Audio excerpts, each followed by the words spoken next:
So E3 is right around the corner. Summer Games Fest is on the 10th of this month, and if you guys are counting, that's 5 days out.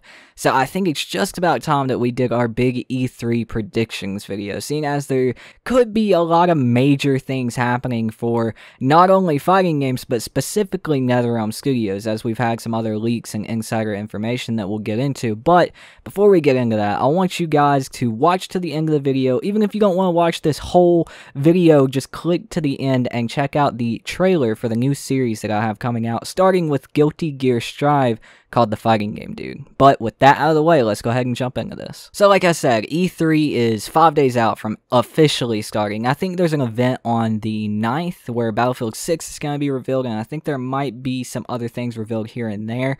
But the big first event is Summer Games Fest, and that happens on the 10th, and I think it starts at 2 p.m. EST, which, by the way, we'll be streaming that live, link in the description down below to my Twitch channel. But a lot of people are projecting that, like, this could have some of the biggest reveals in all of E3. We could see games like Elden Ring, its gameplay reveal there, because, you know, people who have been waiting on Elden Ring have been waiting since the creation of the Earth for an actual gameplay trailer for that.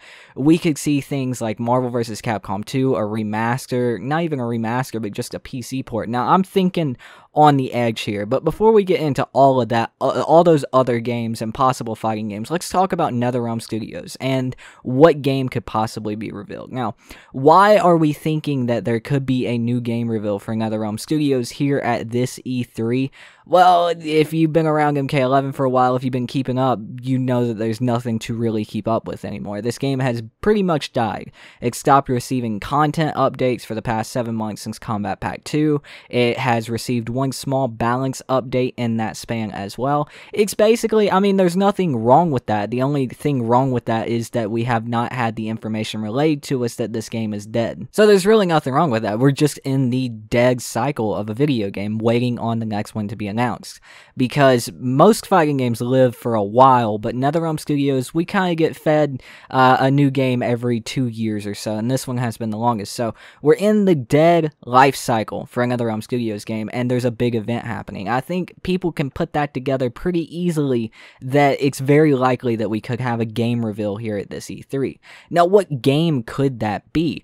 Well, we've heard talks of Injustice 3. Obviously, that's the common sense game to be revealed this year. Common sense tells us that Injustice 3 is a pretty safe bet, seeing as we had MK9, then Injustice 1, Mortal Kombat X, Injustice 2, Mortal Kombat 11. You know, they do that whole interchanging thing. They'll release one main Mortal Kombat title, and then they'll release their side game that they make, which is Injustice. So Injustice 3 is a very, very safe bet. If we were playing E3 bingo, I'd probably place a marker on Injustice 3.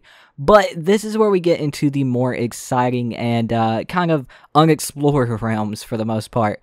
We did have an insider leak there not too long ago, a few weeks ago, from Daniel Richtman, a very notable insider who has leaked information before, and he leaked that there was a on-the-ground, like very, very ears to the ground, nobody's getting any information hardly, Marvel game in production at Netherrealm Studios. He doesn't know how far along it was, he doesn't know how far along it is, nobody knows anything but the dudes at MRS. So, could that mean a Marvel game could be revealed at E3? Well, I think there's also a decent chance of that.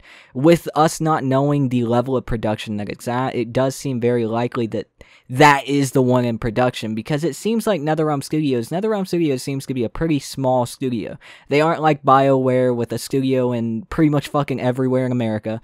They aren't like E3 with pretty much fucking a studio everywhere in America. They have their studio in Chicago. So having them working on multiple game projects at the same time just doesn't sound right. So this seems like the one that it could be. But that brings us to another question. Well, they have Injustice. Injustice is a very popular series. Could there be a potential crossover? This has been talked about a lot. I've talked about it.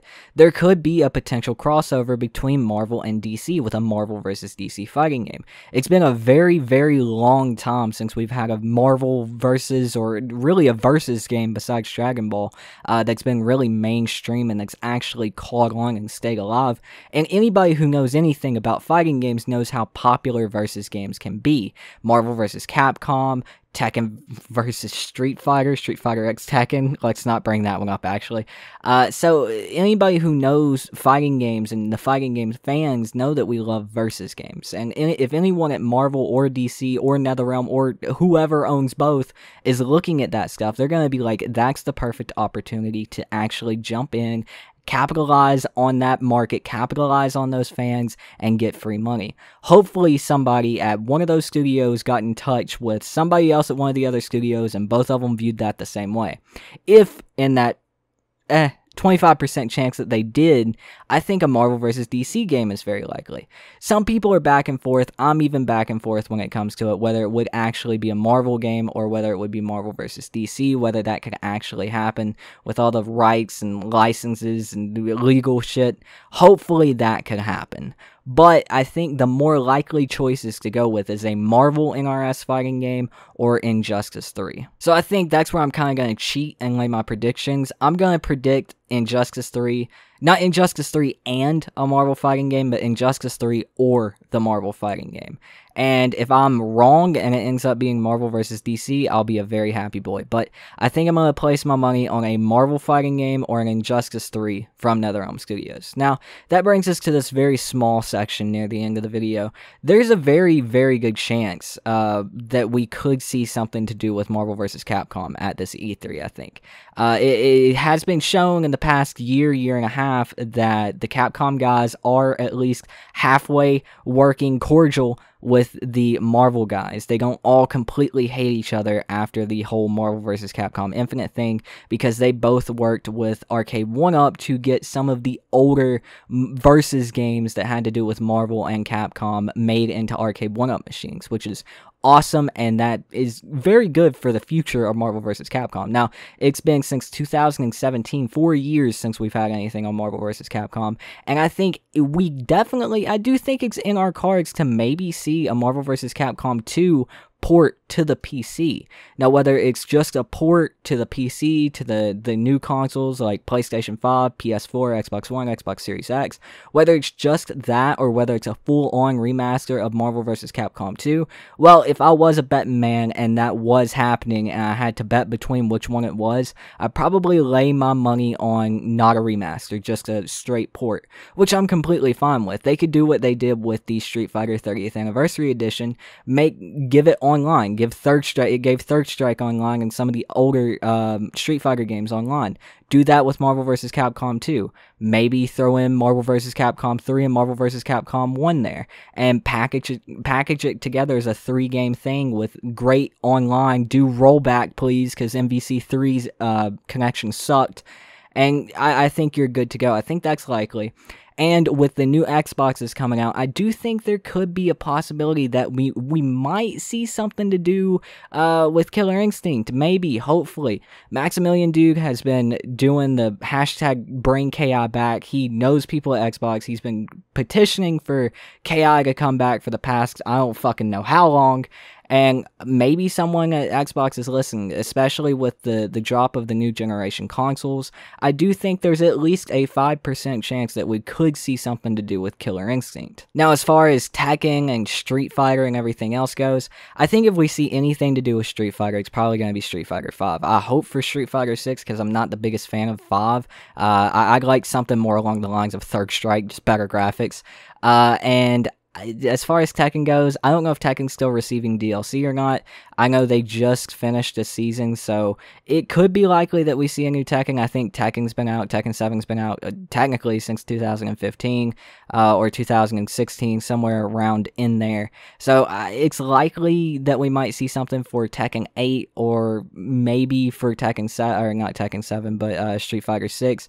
We can hope. I'd like to see all of these new fighting games coming out on this new generation completely wipe the slate clean of the PS4 when it comes to Capcom games, when it comes to all the bad fighting games, Marvel vs. Capcom Infinite, Street Fighter, Injustice 2 in some aspects, MK11. Really the only good fighting game on the PS4 to me was Tekken 7 and Injustice 2 in some parts, and Mortal Kombat X. I enjoyed Marvel vs. Capcom Infinite's gameplay, but we all have to admit that was not a very well-made game.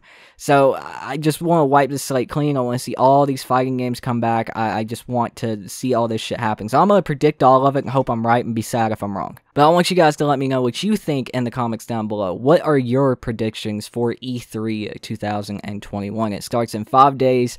Again, I'll be streaming it live on my Twitch channel. Link in the description down below to that if you want to come hang out. We'll probably be doing every single day of E3, chilling out, watching these game reveals, and hoping to God they don't all come out in November. But yeah, that's going to do it for me. If you did enjoy the video, please make sure to like the video, and if you want to see more content like this around fighting games, make sure to subscribe to the channel and turn your notifications on. But again, that's going to do it for me. I've been your host, and my name is Tooten, and I'll see you guys next time. But before that, enjoy this trailer for the fighting game, dude. Peace out.